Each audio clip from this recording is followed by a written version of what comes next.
안녕하세요. 민주당 사법정의 검찰독재위원회 기자회견입니다. 오늘 함께해 주신 우리 위원님들 먼저 소개를 드리도록 하겠습니다. 한준호 사금독이 공동위원장이십니다. 김기표 위원님이십니다. 김승원 위원님이십니다. 이용우 위원님이십니다. 최민희 위원님이십니다. 박균택 위원님이십니다. 송기호 위원님이십니다. 내일 이재명 대표 공직선거법 선고일입니다. 이에 관해서 민주당의 사법정의 및 검찰독재위원회의 위원의 입장을 말씀드리도록 하겠습니다.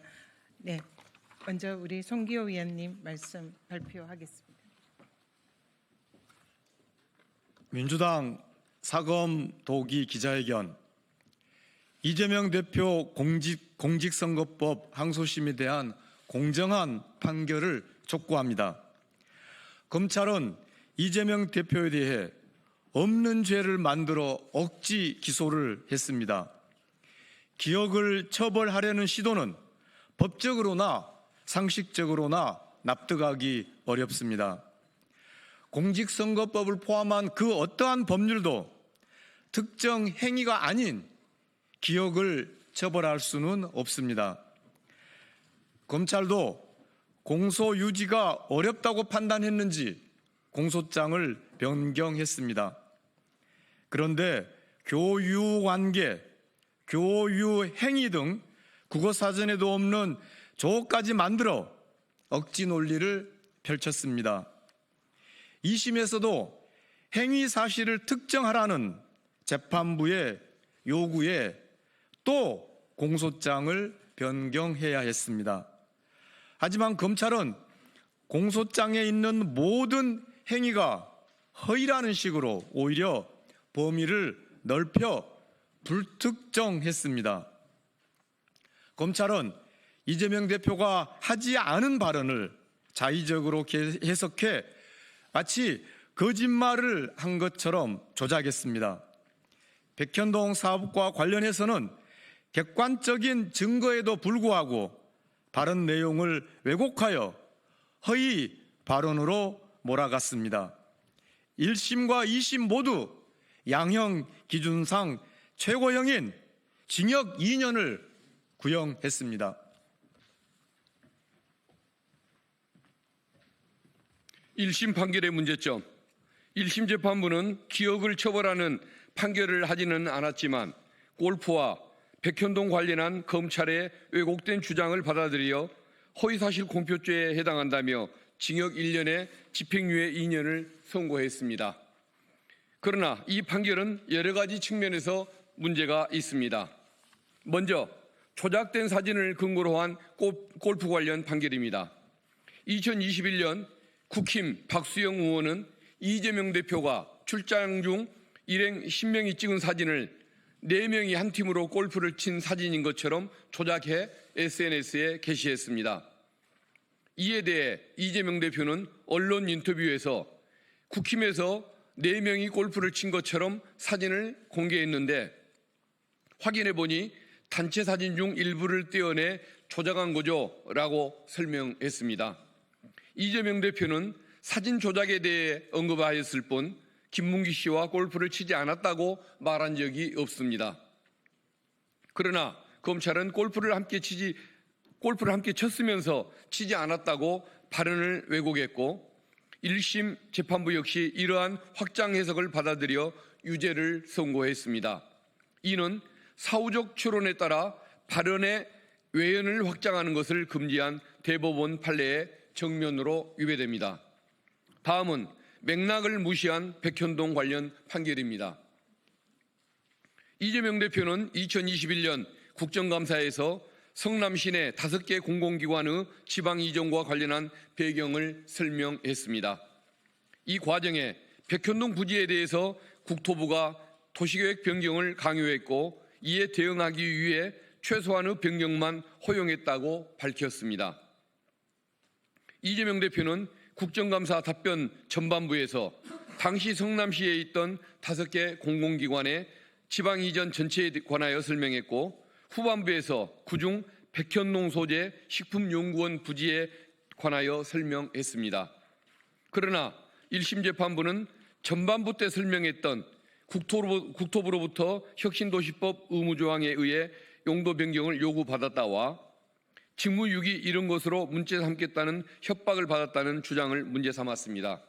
그러니까 백현동 사업과는 무관한 전반부 발언을 문제 삼아 유죄를 선고했습니다. 이는 검찰이 별개의 두 이야기를 맥락과 상관없이 짜깁기 하여 조작한 것을 근거로 잘못된 판결을 한 것입니다.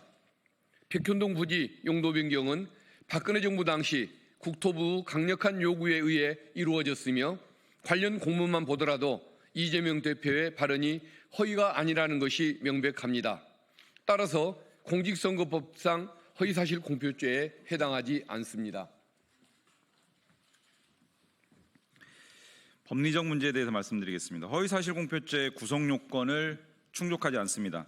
공직선거법은 후보자의 행위에 대한 허위사실만 처벌할 수 있으며, 국토부의 협박성 행위는 이재명 대표가 아닌 국토부의 행위이므로 처벌 대상이 될 수 없습니다.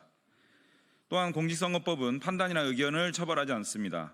협박이라는 표현은 이재명 대표의 개인적 판단일 뿐 이를 법적으로 처벌할 수는 없습니다.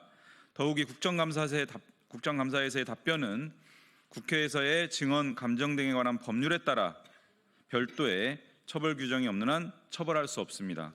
이러한 이유로 이재명 대표를 공직선거법으로 처벌하는 것은 법리적으로 맞지 않습니다.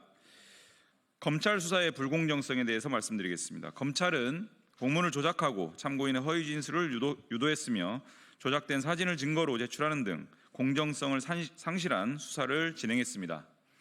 또한 백현동 사건 기소 후 1년 넘게 사건 기록을 이재명 대표 측에 제공하지 않으며 방어권을 심각하게 침해했습니다. 반면 윤석열 대통령은 과거 김만배와 개인적 친분이 없다라고 말했으나, 검찰은 이를 평가 또는 의견 표명이라며 기소조차 하지 않았습니다. 이는 있는 죄는 덮고 없는 죄는 만들어내는 전형적인 정치 탄압이며 법치의 근간을 흔드는 행위입니다. 양형의 부당성에 대해서 말씀드리겠습니다. 대선에서 당선자는 공직선거법 위반 혐의로 소추되지 않는 반면, 낙선자만 처벌하는 것은 형평성에 어긋나는 부당한 처사입니다. 또한 해당 발언들은 선거일로부터 70일에서 140일 전에 이루어진 것으로 선거에 미친 영향이 미미합니다. 김문기 관련 발언은 유권자 판단에 영향을 미칠 만한 사안이 아니며, 백현동 발언은 국정감사장에서 나온 것으로 선거와의 관련성이 없습니다. 공직선거법의 목적은 공정한 선거를 보장하는 것입니다. 그러나 이 사건은 표현의 자유를 지나치게 제한하는 판결로 선거 과정에서의 자유로운 정치적 발언을 위축시킬 우려가 있습니다. 재판부의 공정한 판결을 요청합니다. 이재명 대표는 명백한 무죄입니다. 이재명 대표의 공직선거법 사건의 본질은 윤석열 검찰 독재 정권이 정적 제거 사냥개 검찰을 풀어서 증거를 조작하고 억지 기소한 이재명 죽이기입니다. 언론 인터뷰와 국정감사 발언을 이유로 여야 불문 가장 유력한 대선 후보 이재명 대표의 피선거권을 박탈시키려는 정치 보복입니다. 허위 사실로 선거에서 당선된 자를 처벌하라는 법의 취지를 깡그리 무시하고 선거에서 패배한 상대 후보를 기소한 경우는 헌정사상 전례가 없습니다. 내란 수기는 탈옥시키고 야당 대표는 법의 취지까지 왜곡하며 조작 수사, 억지 기소한 검찰은 스스로 재판을 지속해야 할 정당성을 상실했습니다. 이번 판결은 대한민국의 민주주의와 법치의 근간을 결정짓는 중요한 분기점이 될 것입니다.